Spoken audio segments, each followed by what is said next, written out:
Channel Balkhali সমগ্র বলখালি জুড়ে। চট্টগ্রামের বলখালীতে সেনাবাহিনীর অভিযানে 1000 পিস ইয়াবাসহ সাজ্জাদ হোসেন হিরো নামের একজনকে আটক করা হয়েছে।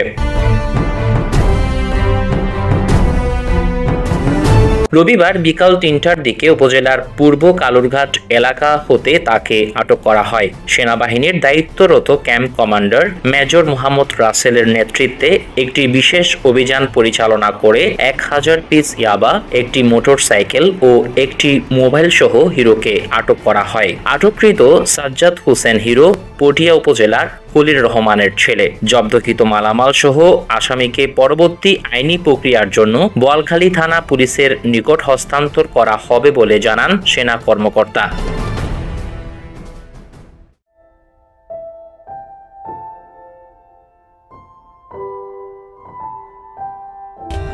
For more updates, subscribe to our channel, click the show links and enjoy watching the videos.